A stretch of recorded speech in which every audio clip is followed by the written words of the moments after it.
Hello friends, welcome back to my channel life of Ramya. And இன்றைக்கி இந்த வீடியோவில் 2 ஈஸியாக அண்ட் குயிக்காக செய்யக்கூடிய ஸ்நாக் ரெசிபி தான் பார்க்க போகிறோம். ரொம்ப ஹெல்த்தியானதும் கூட.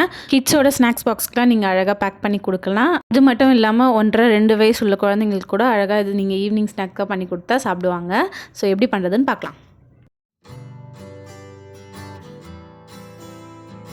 ஃபஸ்ட் நம்ம பார்க்க போகிறது ப்ரொக்கோலி வச்சு ஒரு ஃப்ரிட்டர்ஸ் தான் நான் பண்ணியிருக்கேன். ரொம்பவே கம்மியான இன்க்ரீடியன்ட் தான். ஃபஸ்ட்டு வந்து ஒரு 2 பொட்டேட்டோவை வந்து கட் பண்ணிவிட்டு நம்ம வந்து வேக வச்சு எடுத்துக்கணும் மேஷ் பண்ணுறதுக்காக. இன்னொரு சைடு வந்து ப்ரொக்கோலியும் வந்து சின்ன சின்னதாக கட் பண்ணிவிட்டு தண்ணியில் ஒரு 5 நிமிஷம் வந்து போட்டு வேக வச்சுக்கணும். ரொம்ப ஓவர் குக் பண்ணிடக்கூடாது, ரொம்ப மேஷ் ஆகிடும். இப்போ ரெண்டுத்தையுமே வந்து நல்லா ட்ரைன் பண்ணிவிட்டு தண்ணியே இல்லாமல் மேஷர் வச்சு நல்லா மேஷ் பண்ணிக்கோங்க. ப்ரொக்கோலி ரொம்ப மேஷ் ஆகணும்னு இல்லை, அங்கங்கே ஒரு சில இடத்துல குட்டி குட்டி பீஸ் இருந்தாலும் அதுவும் சாப்பிட நல்லா தான் இருக்கும். இப்போது இந்த அளவுக்கு நல்லா நம்ம மேஷ் பண்ணிட்ட பிறகு இதில் வந்து ஒரு சில ஐட்டம்லாம் நம்ம சேர்க்கணும். ஃபஸ்ட்டு ஒரே ஒரு முட்டை வந்து நான் ஆட் பண்ணிக்கிறேன். முட்டை வந்து ஒரு பைண்டிங் கொடுக்கும் இந்த ஃப்ரிட்டர்ஸ்க்கு. ஸோ ஒரு முட்டையும் வந்து சேர்த்துக்கிட்டு 1/4 கப் அளவுக்கு வந்து நான் சீஸும் வந்து துருவினது சேர்த்துக்கிறேன். கொஞ்சமாக சால்ட் சேர்த்துக்கிறேன். காரத்துக்கு நீங்கள் பெப்பர் பவுடர் வேணாலும் சேர்த்துக்கலாம். நான் வந்து இன்றைக்கி சில்லி ஃப்ளேக்ஸ் தான் சேர்த்துக்கிறேன். ஸோ இதுவும் வந்து நல்லாயிருக்கும். இது அடிஷ்னலாக உங்களுக்கு வேறு எதனா வெஜிடபிள் சேர்க்கணுனாலோ இல்லை வந்து எதனா மசாலா ஐட்டம் சேர்க்கணுனாலோ நம்ம ஆட் பண்ணிக்கலாம். அதுவுமே இன்னும் ஃப்ளேவர்ஸை வந்து என்ஹான்ஸ் பண்ணும். இப்போ பேனில் வந்து நான் லைட்டாக எண்ணெய் சேர்த்துட்டு இப்போ மிக்ஸ் பண்ணி வச்சுருக்கேன் அந்த இன்க்ரீடியண்ட்டும் வந்து நான் வந்து பேனில் சேர்த்துக்கிறேன். ஆல்ரெடி எல்லாமே நமக்கு குக் ஆகிருக்கிறதுனால ரொம்ப வந்து வேக வைக்கணும்னு அவசியம் இல்லை. 2 மினிட்ஸ் போதும். அதுலேயே வந்து 2 சைடும் குக் ஆகிடும். உடையவும் உடையாது. ஏன்னா வந்து நம்ம எக்கு பைண்டிங்காக செய்திருக்கிறதுனால இது அந்தளவுக்கு உடஞ்சும் வராது. ஸோ அழகாக ஈவனாக குக் ஆகிரும். ரொம்பவே சிம்பிள் அண்ட் ஹெல்த்தியான இந்த ரெசிபி வந்து செஞ்சு பார்த்துட்டு உங்கள் குழந்தைங்களுக்கு பிடிச்சிருக்கான்னு சொல்லுங்கள்.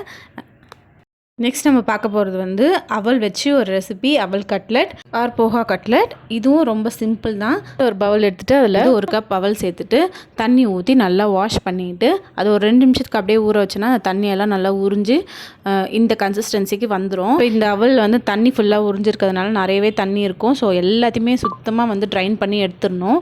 ஏன்னா நிறைய தண்ணி இருந்ததுன்னா நம்மளால் கரெக்டான ஷேப் வந்து கட்லெட் வராது. ஸோ எல்லா தண்ணியும் நான் எடுத்துட்டேன். ஒரு பவுலில் வந்து ஒரு உருளைக்கிழங்கு சேர்த்து நல்லா இந்த அளவுக்கு மேஷ் பண்ணி எடுத்துக்கணும். இப்போ கூடவே நம்ம நல்லா ட்ரைன் பண்ணி வச்சுருக்க அந்த போகாவையும் வந்து ஆட் பண்ணிக்கிறேன். ஸோ இன்றைக்கி நான் வந்து வீட் பிரெட் எடுத்துருக்கேன். வீட் பிரெட்டை வந்து இந்த மாதிரி நல்லா சின்ன சின்னதாக கட் பண்ணி மிக்சியில் போட்டு இந்த மாதிரி வந்து கிரைண்ட் பண்ணி எடுத்துக்கணும். ஸோ பவுடராக நான் வந்து இன்றைக்கி பைண்டிங்க்கு இதுதான் நான் எடுத்துக்கிறேன். வீட் பிரெட் சேர்த்துக்கிறேன். இப்போது நெக்ஸ்ட்டு வெஜிடபிள்ஸ்லாம் ஆட் பண்ணிக்கலாம். நான் கொஞ்சமாக துருவின கேரட், கேப்சிகம், ஆனியன் சேர்த்துக்கிறேன். உங்களுக்கு வேணும்னா இன்னும் வேறு எதனா வெஜிடபிள்ஸ் உங்கள் குழந்தைங்க சாப்பிடுவாங்கன்னா அதை நீங்கள் ஆட் பண்ணிக்கோங்க. கொஞ்சமாக கொத்தமல்லி, சால்ட்டு, மஞ்சள் பொடி, காரத்துக்கு வந்து நான் இன்றைக்கி பெப்பர் பவுடர் சேர்க்குறேன். இப்போ இதை வந்து நல்லா மிக்ஸ் பண்ணிக்கணும். பார்த்திங்கனாலே தெரியும் உங்களுக்கு நல்லா கட்டியாக வந்துடும். இந்த வெள்ளை அவலுக்கு பதிலாக நீங்கள் சிகப்பு அவல் கூட இதே மாதிரி மெத்தடில் பண்ணி ட்ரை பண்ணலாம். அதுவும் இன்னமும் நல்லாயிருக்கும். ஸோ இப்போ பார்த்திங்கன்னா நம்ம பிடிச்சா நமக்கு இந்த மாதிரி கட்டியாக நிற்கணும். அப்போ தான் கட்லெட் வந்து கரெக்டாக வரும். ஷேப் வந்து நமக்கு என்ன ஷேப் வேணுமோ அந்த மாதிரி ஷேப்பில் பிடிச்சிக்கிட்டு நம்ம இன்றைக்கி பேனில் வந்து ஷாலோ ஃப்ரை பண்ணி எடுக்க போகிறோம். உங்களுக்கு வேணும்னா கீ ஆர் பட்டர் எது வேணாலும் சேர்த்துக்கலாம். நான் இன்றைக்கி வந்து கொஞ்சமாக ஆயில் சேர்த்துட்டு ஆல்ரெடி சொன்ன மாதிரியே வந்து ரொம்ப ஓவர் குக் பண்ணணும்னு அவசியம் இல்லை. 2 மினிட்ஸ் போதும். ஹை ஃப்ளேம்லேயே வச்சு 2 சைடும் ஈவனாக குக் பண்ணி எடுத்துக்கலாம். ஸோ நல்லாவே இருக்கும். போகாலையும் வந்து நிறையவே வந்து நியூட்ரியன்ஸ் இருக்குது. அயன், விட்டமின்ஸ், மினரல்ஸுன்ட்டு இருக்குது.